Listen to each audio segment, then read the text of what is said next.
Welcome back to another episode of Ballroom Chat. I'm your host, Samantha with Love.Live.Dance. Before we get started today, a couple of quick businessy things. If you are not already subscribed, please do make sure that you hit the subscribe button, turn on the bell for notifications, and give us a thumbs up if you like these types of videos and want to see more of them. Also, I'd like to give a big thank you to our continuing supporters of this podcast, both Ballroom Box and the Girl with the Tree Tattoo. More on that at the mid-break. But without further ado, let me go ahead and introduce today's guest. This week, I am joined by Jago Ayllon. He is a salsa dancer and salsa event organizer in Salt Lake City, Utah. And we get to talk a little bit about the differences and similarities between the salsa community and the ballroom dance community and demystify some of the aspects of the salsa dance experience that perplexes and confuses ballroom dancers. So without further ado, let's jump into our conversation with Jago.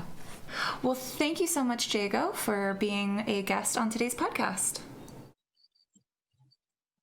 All right. Thank you for having me. So obviously we want to talk a lot about the salsa bachata community, Latin social community and dancing. But before we get into all of that, how did you start your dance journey? What brought you into the dance community? For me, I got out of college really early, and now I just had all this time to kill. So then I just went dancing one time, and I saw this couple of people dancing, and I was like, well, they were really good, and I didn't know. I was like, I want to learn that. So then there was no studios back then in here, at least in Utah. And then this guy used to know this guy teaches in a garage, but only 5 people go.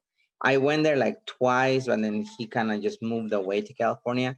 Then after that, I just started not taking classes because there was no classes. So I had to order.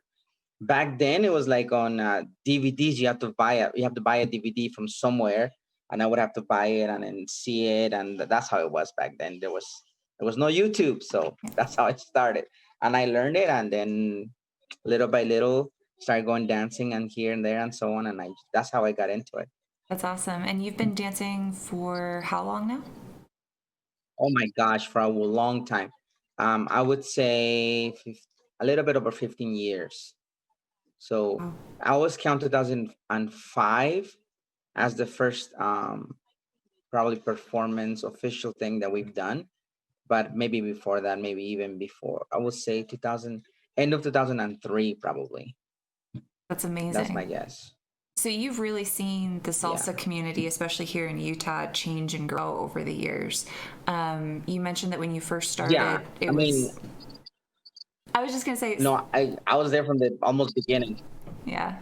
Like I was there from when there was nothing. There was nothing in here. I mean, there was a club, but there was no like salsa community or bachata community. Bachata wasn't even a thing then. Oops, sorry, my phone fell. Bachata wasn't even a thing then. It was just it was like all kinds of merengue and all kinds of stuff, but there was some salsa, but nothing like what it is now. There was no studios. There was no groups or a place to go specifically salsa bachata dancing. You have to go to this one club. There was only one club. It was called the Tropicana, and you would go, and then they would play all kinds of music, including salsa, and then you would just dance to it. But it was mostly like cumbia and merengue and some salsa. So that wasn't even a salsa room or anything like that. So we got into a little bit of the history of Casino Rueda with Cesar when I had him on in a previous podcast episode. But for those of us that are in the ballroom community, we kind of just generally lump Latin social dancing into one umbrella term. Obviously, we have Mambo, that's very ballroom Mambo as part of our American rhythm syllabus and our competitions. But for those of us that maybe aren't as versed in the vocabulary and the specific different styles of dance, what do you see and what are the differences between the different styles of dance that kind of fall under that Latin social dance umbrella? Okay, for us, because I do teach at a ballroom studio, so I can kind of see the difference that you guys separated. into international, I think, and Latin, correct? Is that what it is? But International for and us, American. Yeah. it is one, yeah, it is one umbrella, but mostly it would fall into salsa, which has its own categories as well. So, but it's salsa, bachata, which also has now some categories, and then it's basically now it's cha cha, and then merengue and cumbia. That will be basically the five. So it'll be salsa, bachata, merengue, and cha cha and cumbia. And the latter three, they're not that popular in for the dancers because you can catch on extremely quick and there's no really challenge. But for salsa and bachata, you have to take classes, you have to like practice, and that's what kind of gets them hooked because there's a challenge for it. So, but within salsa itself, now we have salsa on one, salsa on two, salsa reda, like what he said, casino reda, and then there's some other styles that have been coming up, but they kind of come and go, or they have really small pockets. Now with bachata, we have essential bachata, then there's Dominican bachata. Uh, I'm not an expert on bachata, but I can see the difference. And then there's merengue. Merengue is just its own thing. And then cumbia, there's Mexican cumbia, Colombian cumbia, South American cumbia, and so on. And then cha-cha, cha-cha, just cha-cha. But it's different than you guys' cha-cha. Just a little bit. It's a little more, I don't know, I guess more salsa style a little bit than ballroom cha-cha. Yeah. Is your cha-cha basic more forward and back or in place rather than the side basic than we use, or is it more just the styling and how the Yes. partners relate? No, it is more forward and backwards, but it's very similar. It's just. I mean, this is gonna sound very dumb, but and then maybe some people will get mad, but it's to me, it's like basically forward and backward, and it's just a salsa but with just three steps in the middle. Okay. But it's a lot slower, right? But then you add so much more flavor and so much more of the mambo style in it, which is really cool. I think it looks amazing. That's interesting to hear you say that because when I work with students that do the American rhythm syllabus and they start with mambo, a lot of my students get overwhelmed because it's got that break on the two and it's very fast. So I actually tell them that mambo is Hmm. cha-cha without the chas, and that's like, aha, okay, I figured it out. Yeah, So it's interesting that you just yeah, flip it and you're like cha-cha is salsa with the extra steps in the middle. yeah. It's exactly right. That's how I tell them. Like it's just basically salsa, just with the three things on the middle. Yeah. But in salsa, it is weird because we have salsa on one and then salsa on two and so on. Most people don't that dance or the try cha cha because not a lot of people teach cha cha for the social dancers in the salsa community. A lot of them dance cha cha on one, which is wrong because they're trying to incorporate the salsa in it. So then I keep telling them, no, no, there's no cha cha on one. They just because of the music, you can't. But a lot of them do it because they're trying, and it's okay. I mean, just have fun, whatever. But at the same time, it's good to tell them, hey, there's no cha cha on one. It's just there's cha cha on two, and that's just how it is. That's just because the music is built that way. But when if you ever go dancing to a social, at least in Utah, and they play a cha cha, you're gonna see a lot of dancers because they can incorporate it from their salsa knowledge. They will try to do cha cha on one. Yeah. That Yeah. that's just our nature. Yeah, I feel like Yeah. if a salsa dancer comes to one of our ballroom social nights, which obviously we haven't had in a very long time, but pre-pandemic, Hmm. and I would be Yeah. dancing with them for a cha-cha and they were breaking on one, I was like, you were taught cha-cha by a salsa dancer, weren't you? And then like 4 dances later, Yes. Exactly. when a salsa comes on and they dance with me, they're like, you were taught salsa by a ballroom dancer, weren't you? Yes. Exactly. Yeah. Because they just try their best, but they do their salsa on one to the cha cha. Yeah. It works for them, I guess, but we need to educate them a little bit because there's no cha-cha on one. Yeah, so let's talk about education for a second. So, with the ballroom community, we have established syllabi.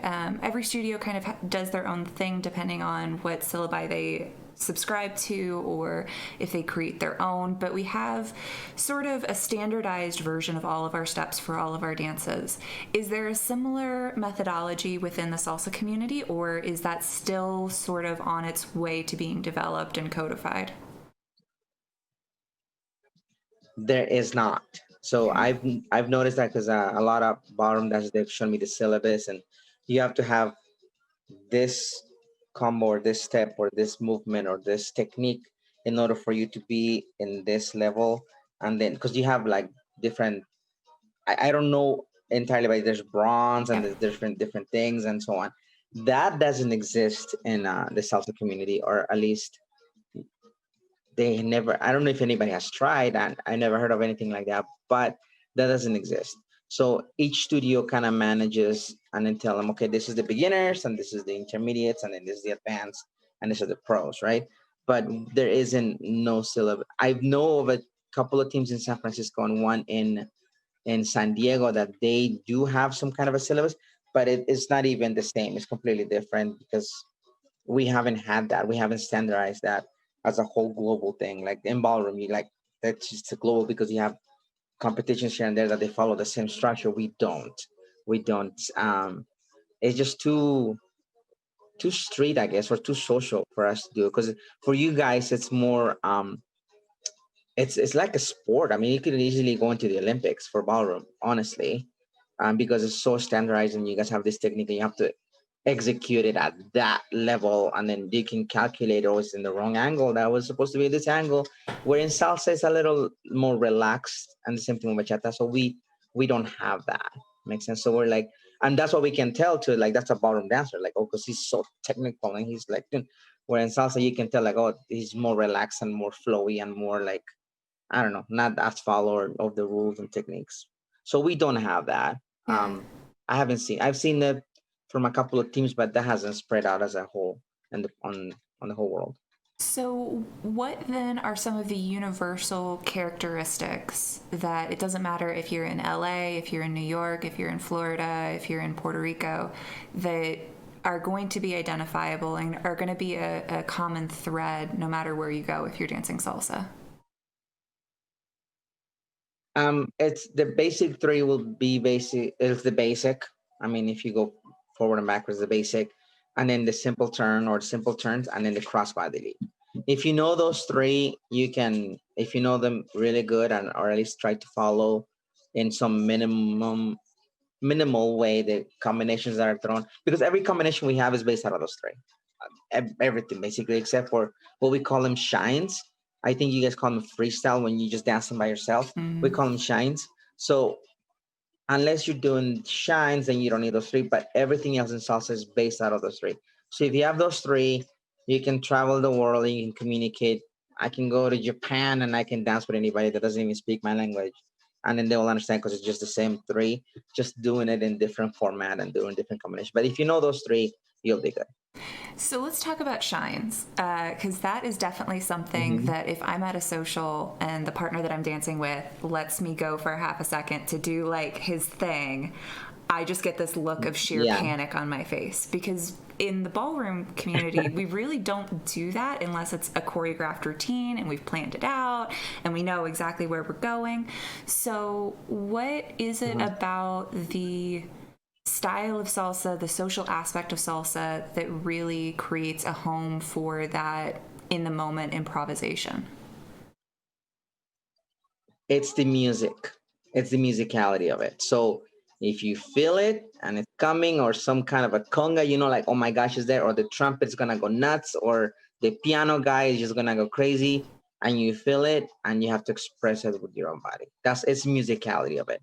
So if you feel it, you go. Another way I will also think is when you messed up. If you messed up, like let's say I'm in the middle of at least I do it, and I've seen a lot of people, they're doing a combo and they went over and they didn't really catch it right, and in order for you not to mess up their hands or not get hurt, or just let them go, do a couple of shines to catch up and then go back in there and then just to fix the whole thing.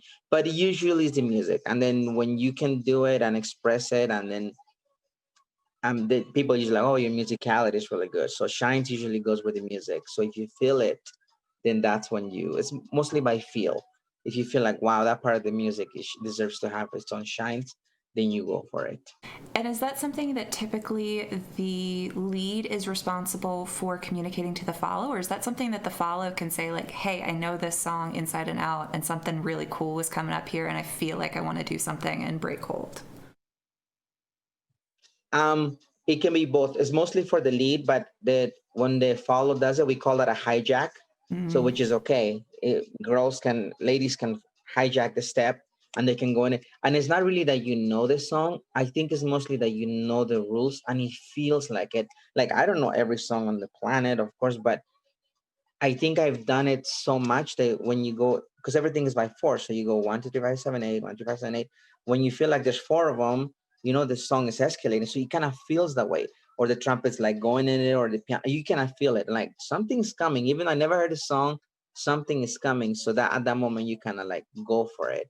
So it's not necessarily like that you know the song. It just I don't know like to explain it, but you can feel it yeah. like it's coming, and then you feel like you want to go for it, and you just go for it, and then the follows do it. So when you're spinning, they will let you go, because in salsa we don't really hold them entirely, at least if you're doing it properly. It's barely a connection, so they can let you go, and that's usually called a hijack. Okay. Okay. Yeah. Hijack would be like the worst thing to be told that you were doing in ballroom, because that means like I'm no longer listening to my Oh partner. I've just taken over and I'm doing my thing. So that's like very much a dirty world, yeah. a dirty word in our world. So it's interesting to see And that then in it's, ballroom, yeah, yeah. it doesn't happen as much in salsa, but it does, but it's not that bad. Yeah. It's not like that taboo. So I want to go back to kind of the growth of salsa, the salsa community in Utah. Was that something Uh-huh. that came out of the community? Was that something that was driven by dance studios? And kind of what was the process to growing it up? Because I feel like now, especially in Salt Lake, there are socials, again, pre pandemic, multiple nights a week at a couple of different locations between Salt Lake and Utah counties. Yeah, even now there's socials, honestly. Right now they haven't, once they came back, they came out, they're following the rules, and then wherever the health department says, but there is some now. Okay, so before the growth, so how can I explain it? Before, when there was no socials, the few dancers, there was like five basically couples that were always the same couples, and each one started creating their own team and everything. This is a little bit before me, when I was barely learning, and there was competitions. I remember, because of there was a new way of dancing, because nobody knew all these combinations and all this.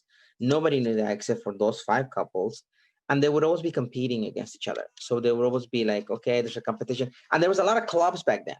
So there was Papillons, there was Tropicana, there was Mambo, and then there was one in, there was like five clubs, and there was Sky Bar and everything, and each club had its own annual competition. So there was a competition every 2 3 months, and you would always see those five couples compete, because nobody wanted to go against them. Nobody knew how to dance like them. So what happened is those five couples kind of became the instructors of each one, and they had the little groups and the little students, and that's kind of, and I think the growth at the very beginning, in my opinion, it was competition. They wanted to be the best team. They wanted to be the best group. So then they started getting more students, and then they started growing. And then this other guy started doing the same thing. So they wanted to be the top dogs. So they would practice as hard as they could, get as many DVDs as they could, and then just go and learn them, because they wanted to win the next competition, which is coming up in 3 months. You lose that one, it's okay. There's another competition after that in 3 months in another club, because clubs use that to get, and then those guys use the competitions to get new students. Because they're like, hey, how'd you do that? How do you dance like that? They will get students and so on. And then that's when I kind of came in, when I saw one of them. And then he's like, oh, I teach at this garage. There wasn't even a dance studio. Like, so I went, and I'm like, okay, I think competition. And even when I started my team, it was still competition what drove the community, because each team was gathering more students. And by doing that, the community was just growing and growing and growing and growing and growing. Now is there's not a lot of competition, I would say, but it's just the dance studios that kind of like, there's just too big of a community that to have a competition. When it just becomes too many of them, like, eh. But at the very beginning, I think what drove the growth was the competition, and they wanted to be the top guys and so on. But now it's just too big to control, and then you just get hooked by watching somebody else, or your friends go, you're gonna always see new people in socials. Are like, oh, why are you here? Like, oh, my friend told me this is a cool thing and he can dance really cool. And it's just more everybody spreading it, which is cool. Yeah. Um, so for those of us, again, coming from the ballroom mindset, what does a typical salsa competition look like? How is it structured? How do you know what level to enter, or is it open level? What are the judges looking for? How does the competitive world work for that style of dance? There is so many variations of it because we don't have a standardized way like you guys, right? So competition in Utah could be is completely different than in Vegas. It can be completely different than in California and so on. There is the World Latin Dance Cup, which is like one of the biggest ones, right? Where everybody tries to go and everything like that. But it's so different in everywhere. And even within Utah, one city can have a competition that's completely different than the next studio and so on. For us, we try to follow as close as possible as some of the rules from the World Land Dance Cup. But in the World Land Dance Cup, they have so many levels.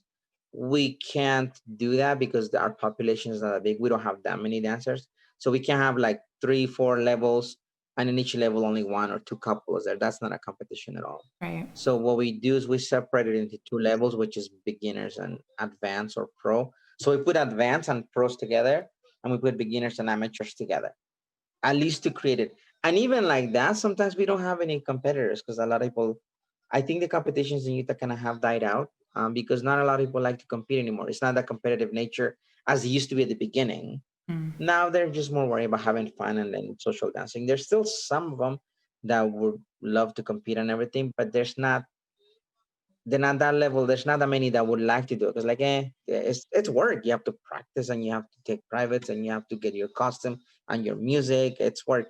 Where in ballroom, there's just so many ballroom people, a lot more, I think, and then in salsa, at least how can I say it? Like in ballroom, you guys are worried about how your technique and your skill has to improve, like your hips and your hands.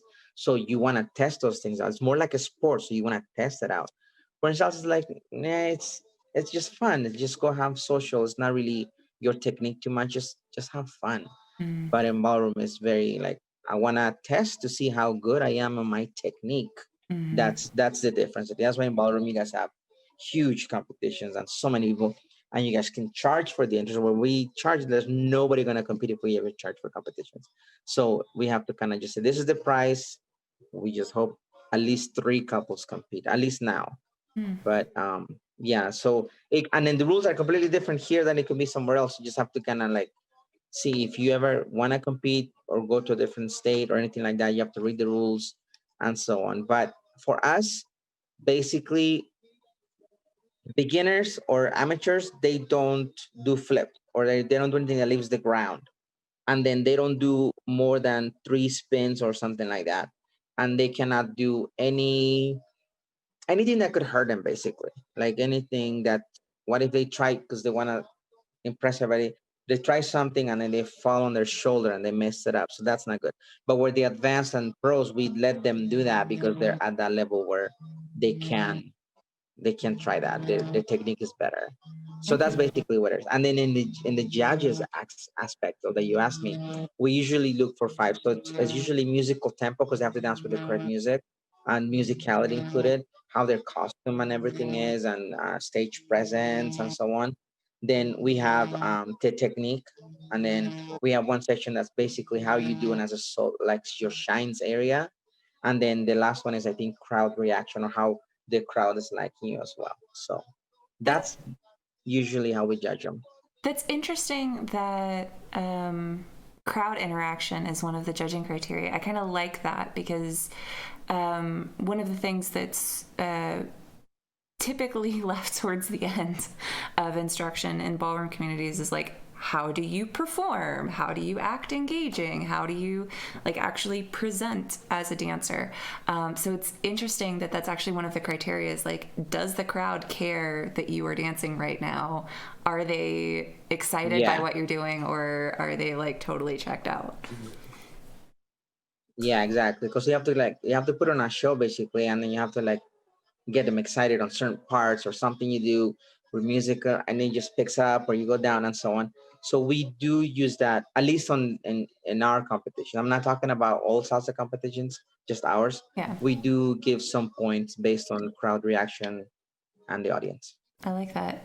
Are your couples, when they're competing or when they're training in that competitive mindset, are they mostly mixed amateur? Are they pro-am? Do you even have a pro-am division at larger competitions? Yeah, in larger competitions there is. In larger competitions like at the World Land, I think there's like 5 divisions. Because and it's just so many now. I lost track, to be honest. Um, like if you we went the last time we went and competed was 2007. So this is a long time ago. Um, None of my couples have competed, I would say, after 2009. Okay. Yeah, that was probably the last competition we went. But nowadays, I probably would be the wrong guy to talk about competitions because we haven't competed or sent anybody to compete since then. And then, I've noticed like since 2011 or so, and it kind of has the competition mentality kind of has dwindled out in Utah. Mm-hmm. So there's not that many, very few people that go outside or train or dance on a team specifically to compete. There is some in Utah, but not like it used to be. Not They don't have that mentality. Now just go have fun at socials Yeah. and learn cool moves from classes, but don't worry about too much about technique, or you don't have that goal like, oh, I'm gonna learn this to go compete somewhere. No. Yeah. Just learn it just to use it and get better at it for social dancing. I like that. I want to talk a little bit about regional differences. Um, because obviously if you have not yet codified a dance and it's really based on the instructor in the area and the studio to kind of like put together their own particular style and to teach it and bring others into the community, you're going to have regional differences almost similar to accents or dialects. It's always going to be a little bit different based on where you are. Correct. When I first moved to Yeah. Utah, I noticed that there was a big difference, at least in the way that I knew my basic bachata from growing up on the East Coast to here. I think one of the first things either you or one of the other instructors told me when we were goofing around on a social night was like, don't do this hip lift. Like, you're doing a hip lift. We aren't doing that anymore. Yeah. so so, Yeah. what do you see as the biggest difference between East Coast salsa and bachata community, West Coast salsa bachata community, and is there anything that you can kind of point to say like this is where it's split, or was it just general over time the community is growing in their own way? Okay. I'm gonna talk about salsa first. Yep. So on salsa, I would say the East Coast is mostly known to dance salsa on two. So they dance salsa on two. So they're on the second beat of the song. On the West Coast is mostly on one. But that was at least the trajectory in the late 90s, early 2000s. But now everybody is kind of like mixing into it. So you kind of have to know both. You kind of like, I can do both. Where when I started going to these conventions, the congresses and the festivals, like you would have to ask her, can I have this dancer? Like, and then they'll tell you, is it on one or is it on two? Because I only know on two, or I only know, I'm like, shoot, I'm on one dancer. Then, but nowadays everybody can do both. At least if you want to be a well-rounded dancer in Mm. salsa, so you want to know one and you want to know two, or at least you want to be a good leader, a good follow to just enjoy the music. So that kind of faded away, and the majority of the on one dancers and the on two that's based on the coast, it kind of intertwine. Now there's a lot of on two dancers here, there's a lot of on one dancers here, so that kind of, I'm not gonna say disappear because it's still there. The majority of on two dancers are on the West Coast, I mean on the East Coast, and the majority on one dancers are on the West Coast. And the reason is this: there was this dancer in New York who started teaching and everything. His name is Eddie Torres. He's the one that kind of started expanding the on two mentality, because he was also a ballroom dancer. So he was coming from the mambo part, right? So he's the one that came up with the rules, or like, this is your basic, this is the crossbody lead. Start giving them those names and so on, which is fine. It's great. And he expanded that. I was in the late 70s, 80s, and so on. But in the 90s, when that kind of got to Los Angeles kind of winged it. They didn't understand exactly. There was this three brothers that kind of like said, "Yeah, we understand the rules and we understand what you're saying," but instead of starting on two, I think, and this is just a guess. I'm just said they heard on one better and they just did it on the one. They did all those things, but they did it on the one. So then they expanded that on the West Coast. So that's kind of what happened, like with the on one was on the West and the on two was on the East. But nowadays you're gonna find on a lot of on two dancers here, even socials that are, it's half and half split even on the West Coast and then same thing on the East. So that's happening on both sides. But that was the case. Now in case of Utah, because we were closer to the West Coast, we did start as an on one city. I mean state, I guess, because honestly it was only Salt Lake City, so nothing was happening anywhere else. But we started as our own one community. Then some dance teams started doing it on two, which is fine. And then that's like you can differentiate that these guys are from that dance studio because they're dancing on two. Like for example, DF dances only on two. Then Diane's audacious dancers, they started on one, but then now they switched to on two. Mm. We always did it on one, just because I like it. I can dance on two, yes, but I like on one better. I like the firepower of on one, where they like the flowiness and the technique. It's just the flavor of one too, which is fine. They're both beautiful. They're both amazing. It's just personal preference. But that's what happened. Now on in Utah, you have dancers that dance on both, which is great, I think. And you have dancers that they just don't care. They just dance on any number they want and they just go for whatever they want. But for technical and the ones that are studying and improving their craft, most of them, the good ones, they can dance on both. So, and I think that's really good. Even though I'm an on one dancer, I'm so glad that some of those dance teams switched to on two, because that provided, that expanded our knowledge. So we're not like LA at the beginning, we're only on one, on one, on one. No, because of those dance teams that switched to on two, our knowledge is actually better, I think. I like that. I like that. Wait, that was a salsa. Let me tell you about the bachata. The whole leg thing. I'm going to talk about the whole hip thing. Yeah, yeah, Okay. yeah. So, yes, original bachata was the whole hip thing and everything, but that wasn't just here in Utah. That kind of started improving, not improving, just changing over time. That just kind of like started, and then it was like the little hip thing. But then when more combinations started happening and more people started coming up with more combinations and flows and different body rolls and so on, they start noticing that that hip thing was kind of like stopping those things.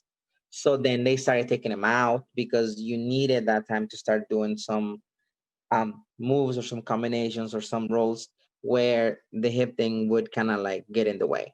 So that's why a lot of them don't do it unless, I mean, they still do it when there's not a combination or something that the guy is doing it. So they still do it. Or if you're just doing the basics, they still do it. But a lot of them, they just do a lot of combinations and different things, and then you don't do it anymore because you need that little space or time in order for you to set up for the next move and for the next move and so on.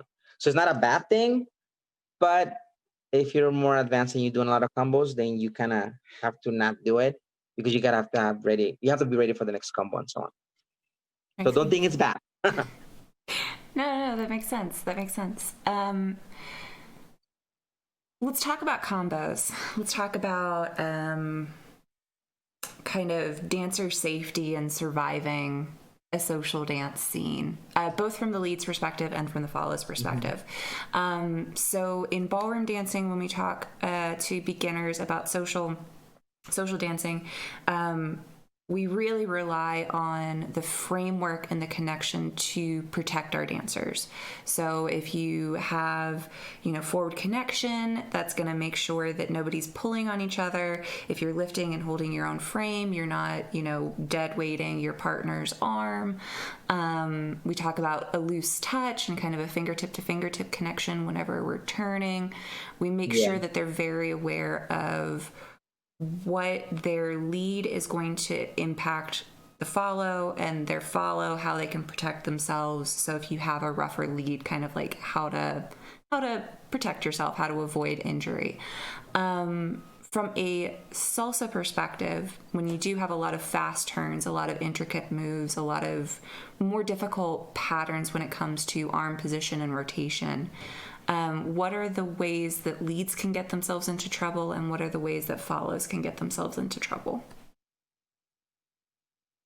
So in salsa, because of the quickness and then the multiple turns or fast turns that we do, we teach them to be tight, and then we teach them the same thing, that very connection very lightly, because if something happens, you don't want to be stuck with a thumb and super a strong grip where you can hurt your shoulders. That does happen though for people that don't have a lot of technique, and then those that are just teaching themselves. There's nothing wrong with that, but at the same time, it could happen. It could happen because salsa is quick. Salsa is very quick, and there's lots of turns, and there's so many pretzels, what we call them, where you get in there. Um, but I do appreciate the fact that you cannot accomplish them until your technique goes higher. So a lot of the beginners won't even dare to try them because it looks too complicated and the brain cannot figure it out unless you're like really try it and again do it and create muscle memory. So yes, you're gonna always find that guy that thinks he can do it and he's just gonna jerk you around and then try it, but that's really rare. They won't even try it because it just looks too complicated to figure it out on your own, or at least to see it and like, oh, let me try that. Nah, it's not gonna happen. You gotta actually try it and see what step by step is happening because the hands are going everywhere. The everything, the technique where you're stepping is too quick for the brain to catch. For somebody to say, "Hey, hold my drink, let me try that." That's not gonna happen. So, um, there is not that much that we worry in that aspect because they're too intricate for people to try. If they want to try, then they have to actually go and take a lesson or learn them or learn the rules to get there. So I mean, in a club, I can maybe see that happening when somebody is like drinking too much and like I want to try it, but in a social dance, no, they won't dare. It's too complicated, like I said. In bachata, I think is more even though it's slower, I think it'll be the same thing because now the combination that they have in bachata is like it's too much touch and then too much sensitivity for you to actually pull it off. I don't think the girl will be able to get into trouble in bachata even less than in salsa because it's not as fast. So I don't think she will get injured, and but she will not understand what the guy's asking. You need too much technique for you to get in trouble. Yeah, personal experience. Leads that have maybe taken one or two bachata classes or salsa classes, but in this case it was in a bachata, and they were like, oh, I know how to make the girl do a really cool dip or a really cool body roll, so I'm going to lead this complete stranger Yeah, the way that I think I learned in class. But yeah, because there's not necessarily a codified structure, because the patterns that I have in my repertoire are not necessarily the same that you just learned at the studio down the street 2 days ago. mhm, The signal that I was getting was not the signal that was being intended. And mhm, I could see a follow with less training reacting to the lead given and really doing some damage to their back. So yeah. if you're a follow in that situation, what is the proper social etiquette within the salsa bachata community to be like, let's not do that? Can they just not do the move? Should they say something? Should they speak up? Or should they just wait until the dance ends and then not dance with that person again? How would you navigate that? Well, I mean, like, okay, as somebody like I love to dance with beginners. I love it because that fine tunes my lead, Mm-hmm. like to make sure that they really understand what I'm asking to do. So, and then, but I've seen the same thing where some leads, they learn some cool move and they just want to try it on this brand new dancer who hasn't danced. And then dude, you're going to hurt them, right? So, yes, that's usually they can accomplish that or they're not understanding to get to those positions and they kind of just like say, oh, sorry, I don't know. And that's basically it. Yeah. And it's mostly on the lead. I think it's mostly on the leads. What do you call it? It's his responsibility. That's the word. Most of the responsibility will fall on the lead to make sure that you want to go at what this follow can accomplish. So you don't want to, if I'm dancing with somebody that's beginner, it's like instead of dancing with my lady and I know she can do like 5 turns and then go open and then blah blah blah again. But if I'm dancing with a beginner, I'm like, okay, slow and then try 1 turn or try a regular crossbody lead. If she did that, okay, let's try crossbody with 1 turn. So I think that would follow more on the lead. So if she cannot accomplish as a follow, she would just say like, oh, I usually what they do is like, oh, I don't know that because I haven't taken lessons or I'm barely learning. That's what they usually say. And then the guy usually, if he was, most of the guys, they're like usually, oh, okay, no problem, and they try to take it a little bit easier. But you're always gonna find a jerk here and there, like whatever. But just don't dance with that guy ever again. But most of the guys, they're cool. They're like, oh, sure thing, yeah, let's try this. Let's try it slower, and they try to, because they want the community to grow. So most people are really cool about it. Yeah. But you're always exceptions in anything. Thank you again to the Ballroom Box for their continued support of the podcast. If you've not already heard, they're a quarterly subscription service made by dancers for dancers. Their fall box was absolutely wonderful and included a travel mug, makeup from Cella Cosmetics, a bedazzled face mask, and a couple other goodies. They're currently taking orders for their holiday box, so head over to ballroombox.me and use the offer code ballroomchat at checkout to save 5% and to support the podcast. Again, thank you to Ballroom Box for supporting Ballroom Chat. I'd also like to give a big thank you to the girl with the tree tattoo for also supporting the podcast. If you are interested in picking up either her ebooks, the Dance Diaries series, or if you want to take your dancing to the next level and want her guide on how to solo practice, as well as her companion journals, you can do so over at practiceballroomdance.com and be sure to use the code Ballroom Chat at checkout to save 10% and to support the podcast. Again, that's practiceballroomdance.com and the offer code is Ballroom Chat at checkout. Thank you again to the girl with the tree tattoo.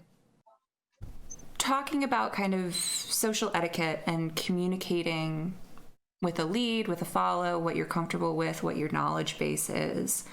Last week we talked with Marissa Hamamoto about her experience. I'm not going to go back into her story, but we never know what people are dealing with in their own personal lives when they come into a studio. So how do you, as an event organizer, foster a community where people that are dealing with things like PTSD and trauma can feel comfortable stepping into the studio space and dancing? And how do you foster a community that is embracing and positive and understanding to people that maybe are dealing with a lot and aren't necessarily comfortable jumping in with 2 feet into the social scene? Okay, so I think that starts in the classes. Like for example, yesterday we had a class, and there was 3 people that have never even danced before, and they showed up. And then like the first thing I do, for me at least, I always joke around, oh, you're in trouble now, we're gonna kill you here, and they like start laughing. I'm like, no, I'm just kidding, man. Just go. I always tell them, just go and have fun, and then just do what makes comfortable. If you go, and then I always tell people, look, I have good news and bad news for you. The good news is that nobody is watching you and nobody cares about you. Everybody's in their own thing. And the bad news is that nobody's watching you. Nobody cares about you. That's basically the same thing. So just go and have fun. Just have fun, and it doesn't matter if you make any mistakes. And this is the place to make mistakes, because then when you go social dancing, you're gonna start doing less and less and less, and then one day you will. I mean, you're always gonna make mistakes. I make mistakes when I go dancing, and the only difference is that I hide it really, really, really good with some shines. So if you're gonna get to that point, just don't feel embarrassed, because everybody makes mistakes. So you tell them that. And now for events in itself, we always have brand new people that come every single time, because I usually know my crowd, I know my clientele, but I always see like, oh, I've never seen this person before, I've never seen that person before, and then I know when they're brand new, they never danced before, and then I tell them, hey, just go in there, have a blast. And I tell them it's different than a club. I can tell when somebody's new because I'm at the door. I'm like, it's different than a club. Just make sure you know the rules here are girls can ask guys to dance here. It's not like a club where you're just dancing a group of girls dancing and you're any guy in your circle. No, here girls ask guys because we're part of a community, and then just have fun. It doesn't matter. Just have a blast and have fun. And then one thing that I think that all the dance teams in Utah, because all the dance teams will be basically the dance schools, even some of them don't have their own studio. They rent a studio here, or I would just call them dance teams in Utah, have done is they have taught most of the community to be very inclusive. And I think that's because we grew from nothing, where we had 10, 20 people in the scene, and every weekend we will go to our small 20 people social. It was dancing with the same people. So it was awesome when we just started growing and growing. And the bigger you are, the more options you have to dance with. So it's funner. It's a lot more fun. So I think the fact that we all struggled at the very beginning because we were so small and it's Utah, we became more welcoming of new dancers because we needed them. Because it's, if they come in and they learn and they fall in love with our art, they're going to be another option for us to dance with. And at the same time, because we wanted to pull some cool moves with us, we needed, it was for our benefit to make sure that they become better at dancing, because then we can pull our cooler moves with them. So because we struggled with that, we became more inclusive. And because we became more inclusive, more people joined. But then we needed for all of them to get better so we can pull our cooler moves. So all of us as a community keeps doing that. And I think that has worked great, at least in here in Utah. I can't speak for any other cities. I've heard of we had our bad stuff. I'm not gonna lie, because like there was some dance teams back in the day where if you're part of this dance team, you can dance with anybody else that you're not part of the dance team, and or like, oh, you're part of this clique, you cannot hang out with them, or you cannot go to that social. That has luckily that has disappeared. All that's over. There's just too much to worry about now. Like, it's, you know what? Let's include everybody. Let's invite everybody. Let's improve everybody, because if they improve, there'll be better dancers in the scene, and we can come up with some really cool social dancing steps with them. So that's awesome as a community.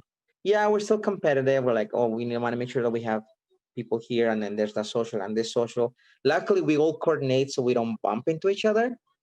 We're at that level. That's pretty cool. But I think that's the way you should embrace the community. Like, basically embrace them, because if you get more, it's for your own benefit. Mm-hmm. And if they get good, it's also for your own benefit.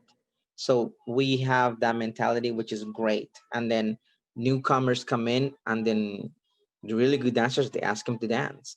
And because they're really good dancers, they know how to turn it up or turn it down in technique. They're like I said, I always like to dance with beginners. And if I have that chance, because I know if I dance with a beginner and they're like, oh, how do I do? I'm like, just put your foot in the back. That's the one. Then I'm like, okay, so this is the basic one. And then they fall in love with it. And the next thing I know, they're coming to the classes. And the next thing I know, they're coming to the socials, and they brought friends. And now there's more people in the community, and they're learning basics, and it's just better overall. So all of us as a dance teams, even my own competition, they've done great in embracing new people and growing. And you know what's cool? Like, if that dance school over there has more students than me, that's fine, because one of the days I have my social, and it's better because they have to go dancing somewhere, and they come to us. The same thing with us. If we have more students and they're learning, or they want to test it out, we don't have a social this week, but those guys do. Hey, go check it out over there. Go dance. Go test your skills over there. So everybody benefits from being more inclusive, and I think everybody has gotten that, and it's great. Yeah. So that's how we do it. At least in the salsa community, bachata community. I don't know on the rest. Yeah. No, I like that. It's that old adage of a rising tide floats all boats, right? If you foster an inclusive community where everyone can benefit from it, then it just makes it a better experience for the dancer and for the studio organizer or for the event organizer, which is awesome. One thing that we Yes. didn't talk about that I feel like is, at least from an outside perspective, very unique to the salsa performance competitive experience is the idea of formation teams. We have them to a certain extent in the ballroom community, but it tends to be more with the university level or internationally. If you have like a very strong studio team, they'll put together a formation routine, but it's not really done at a more individual studio level here in the States. So, what is the process like? Is there a specific requirement that you have for your formations performers, and then kind of what is the process like for training and performing, and does it have a season? What is it like? Give me the details. Okay, so every dance team in Utah is different, and I'm gonna talk only about us Mm-hmm. because I don't know what they're doing. I know the there's one dance team, that the one that's still competitive and goes out. I think they only have one team, but that one team dances in different levels, I think. For us, at least when we were at our biggest, we would always separate it into A, B, and C. So we would always like, you're in the A team, you're in the B team, you're C team. So when we have tryouts, so we would have tryouts, but they're not really tryouts. Everybody's welcome to come, and it doesn't matter what level you're in. Even if you only know the basic and then a crossbody lead, you're gonna land on a team. So everybody lands on a team because, like I said, it's very inclusive, right? And then we're not a big community like in the ballroom where if you come and try out, sorry you didn't make it. No, you're gonna make it. You're gonna make it somewhere. So it's very inclusive because we have teams that are super beginner, then we have the intermediate teams, and then we have the advanced teams, right? For us, at least, for the Callejeros team, that's the name of the team we have. Callejeros team, we always, when we had seasons, we created seasons. And that I learned from the ballroom people, actually, because they would have seasons. Back then, it was like, okay, let's do a routine. And we would do a routine, and however long it took us, then once we finished, like, oh, okay, let's start another routine. And then we would do it. But then I start noticing there's certain big events in which we want to be ready for. So, for example, there's always July, the very 4th of July weekend. It was the Las Vegas Salsa Convention. So we're like, we want to be ready for that. So if you want to be ready for that, we need at least 3 months to prepare. So then we need June, we need May, and we need April. So that means that we have started teams at the end of March. So then I knew that's one season. So I knew that April, May, and June, it's going to get us ready for the beginning of 4th of July weekend. So that's one season. Okay, so that was usually our Vegas season to get ready for Vegas. Then right after that, we started growing our Halloween event, which became huge in here. And then we're like, okay, so once we're done with July, 4th of July, which is the first weekend of July, we can rest for 1 week, 2 weeks, and then we can start tryouts for July, August, well, basically August, September, October. That will get us ready for Halloween, which is October 31st. So then, oh, now we have 2 seasons. I'm like, okay, now what are we going to do in November, December? Oh, there's a Reno convention that everybody goes to, and that's close enough to Salt Lake City. So now we have November, December. That gets us ready for Reno. Then in Reno, we would take a whole month off because it's too cold in Utah to go outside. Everybody's kind of having a hangover from Christmas. Then we would just take January off kind of after Reno, and then we will start in February. So we'll have February, March to have a really small to be ready by the end of March, because then right after that, we're back to the Vegas. We're back to Vegas. So then that's how we created the seasons for us. I did notice that some of the dance teams that are in Utah, they would also go to the same events that we went. So I'm sure that they kind of will also base themselves for Vegas and then Reno. But then there's a couple of teams, at least one, I think, one or two teams that they would get ready for the end of December, which was the World Latin Dance Cup, which is the biggest competition. So they will get ready for that instead of Reno. Mm. And then so their season was a little shorter, but that's about it. But that's how we started coming up with seasons, because we knew the big performances weren't in set dates or set around there. It's 4th of July, it's always gonna be 4th of July. I mean, that's just Yeah. that weekend, the close weekend to it. And Halloween is always on October 31st, so the close weekend to Halloween. So we knew that's gonna be our seasons. We have to have the teams ready for those dates. The other two kind of fell into place because of Reno, and the last one was whatever was left. So we became a seasons team, and then we knew like, okay, this from this day to this date is this teams, from this day to this day this teams, and so on. That's how we did it. It worked out great. And in regards to levels, we always had 3 levels. So we had the very beginner ones. They would have to be on that team at least for 2 seasons. So they have to be, because by the second season, they don't want to do the same level. They want to go higher. So from C team, you would do C team 1 season, C team the second season, and then you did 2 seasons, you go to B team. Then B team, you're there for 3 seasons, and then you can pull up the A team, which is basically you're with the instructors now. You're with the big boys. So by then you've done it so long that you can pull off the moves, you can do the spins, you can do all the crazy stuff. And then you know what we did? On C team and B team, we would have them so we would have like at least minimum 5 couples. So we always put 3 couples in the front, 2 couples on the back, so they're all visible. And then I would have them compete. Like, okay, let's do the routine. All right, this guy in the front made 3 mistakes. The guy in the back only made 2. So the couple in the back comes to the front. The one in the front goes to the back. So we would have the team competing, and then the only ones that could move up to the higher team would be the front row. This row has to stay for one more team. But it always worked out when it was just 2 seasons. Because by the time the couples in the back who move to the front, the new people will come in. So then this guy's the next, it was just graduating and so on. Yeah. And they liked it because it was challenging for them and so on. That's how we did it. I don't know how other dance teams do it, but that worked out great for us. I like that. When you're putting together routines, are you choreographing them? Are you getting choreography from someone else? What's the balance between, like, we would refer to choreography as anything that you wouldn't do in a social dance. So anything that's more of like that Hollywood perform to stage, perform to front, side by side kind of stuff. What's the balance between actual patterns that you would use or you would see on a social dance floor versus just straight choreography?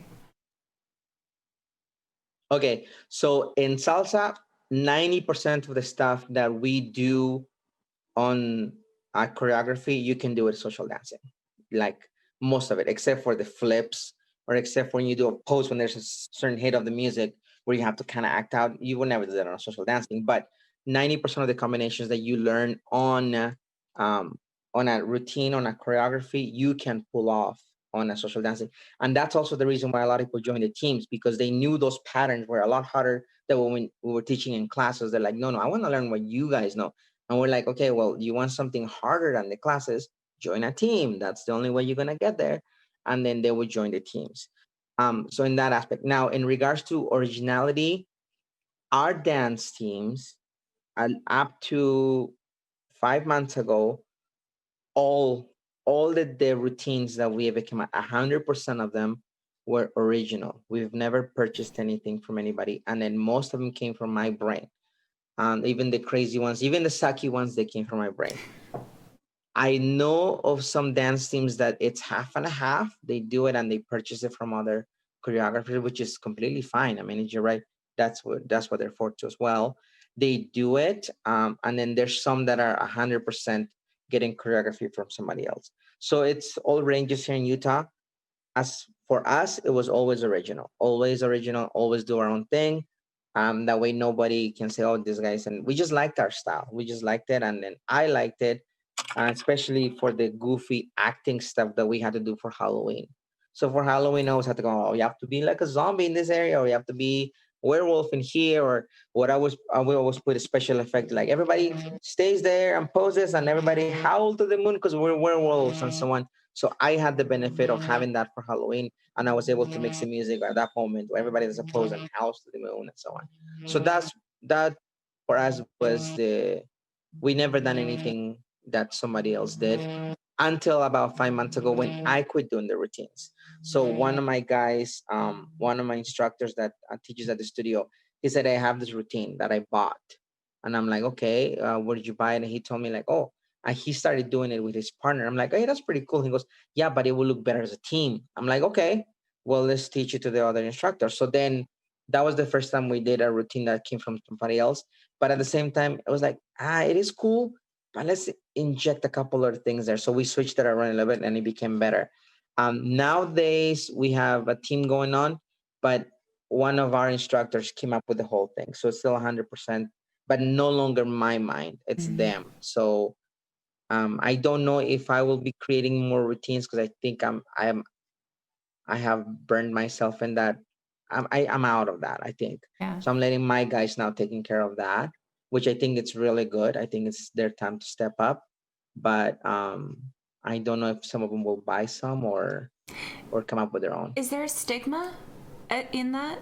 in the salsa community? Because in the ballroom community, like paying for a coach to come in and choreograph your competitions routines is completely the norm, and I would say it would almost be weird, or some people would find it odd if your teacher was the only person that had any input on the routine that you were working on. It's more accepted in our community for you to have a lot of minds coming in and putting pieces together of the routine. Is there a stigma against that in the salsa community, or is it more just you wanted to have the ownership of the routine for your folks? I would say for competition level, for competitions, you probably want to do what the ballroom people are doing. You probably want to get a little bit feedback here and so on, and they do it. That's fine. But in regards to, like, for example, the majority of the routines that people create are not for competition. It's to go Right. to the conventions and represent your city and so on, right? So in that sense, most people want to be original. Now, one thing that has happened in salsa and bachata community that has not happened in ballroom is some of the super giant stars. What we like, I mean, we're talking about people that you pay them to travel from convention to convention because they're so wanted and they're because their team is, if your team is amazing and everybody loves it, then everybody wants you at their convention. Now if you do that, then you make a lot of money because everybody loves that routine, right?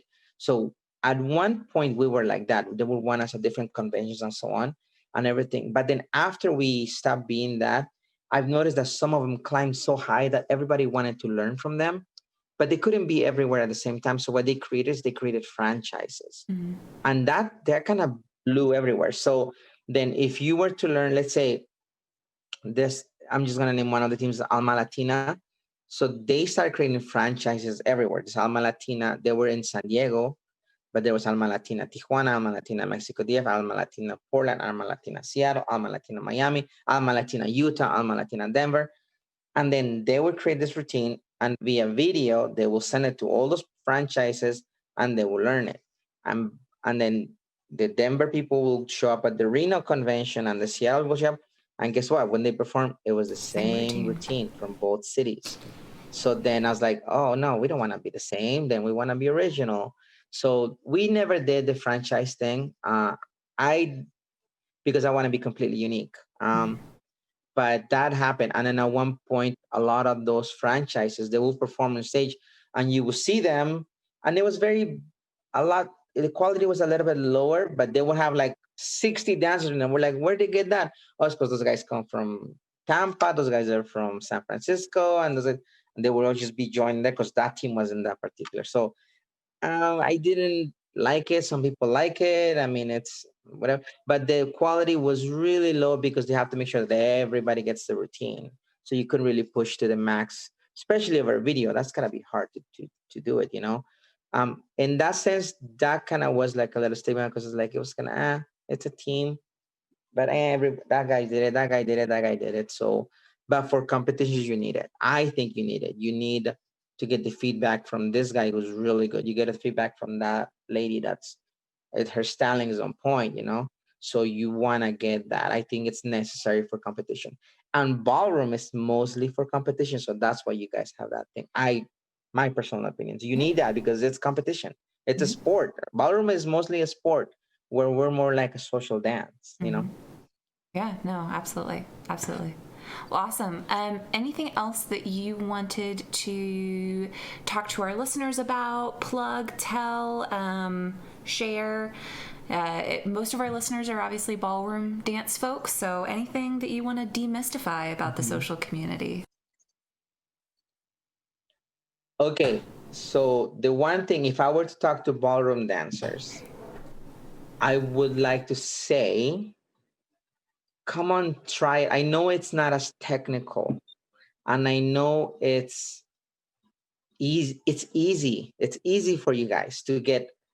It's so easy for you guys to get our dance, but it's so hard for us to get your technique.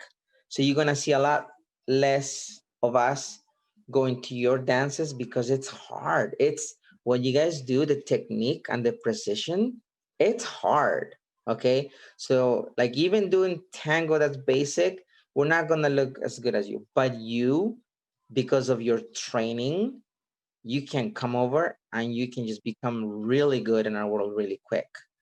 So, but you have to relax it. You have to like just enjoy it and then just do it from the gut. Whatever you feel, just do it. There's no rules. There's no tech. Don't worry about technique. Just have fun. If you feel like you have to flip your head in one point of the music, just do it. There's no nothing.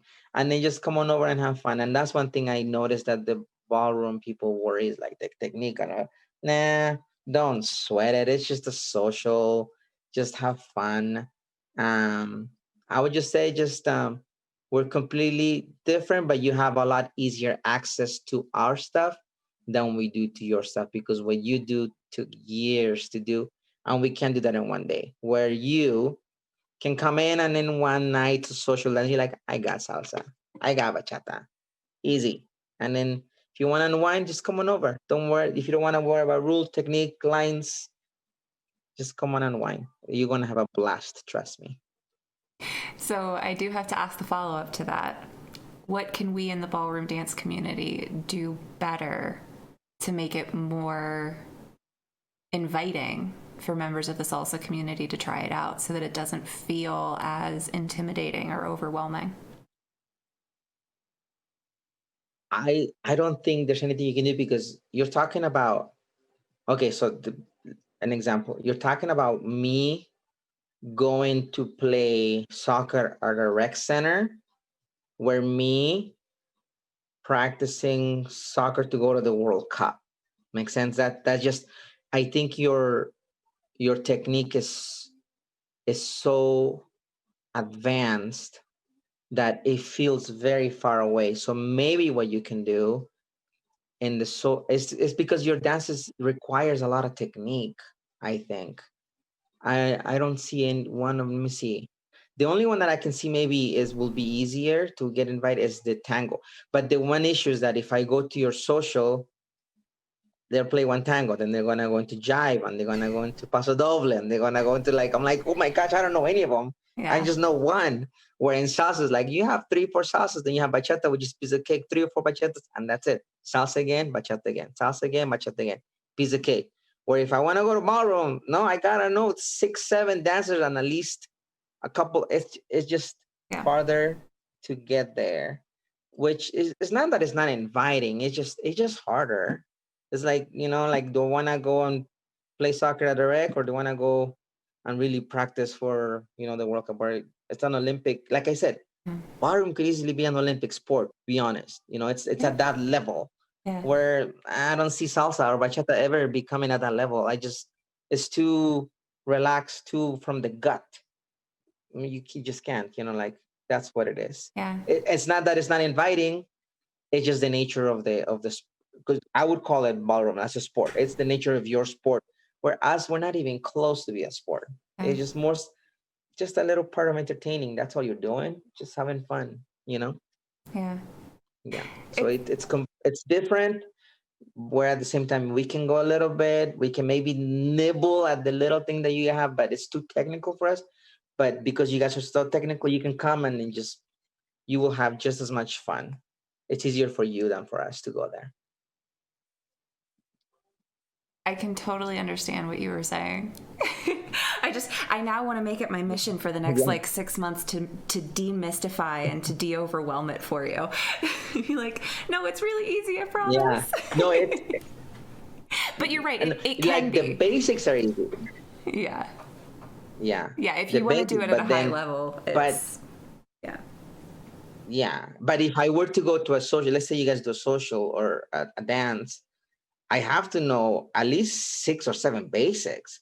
I mean, then I have to have tango. Then I have to have you guys have paso, and then you have waltz, Viennese waltz, and then there's what the cha cha. Then you guys do. Then it's like a lot. I'm like, well, I only know one tango basic, and that's gonna get played.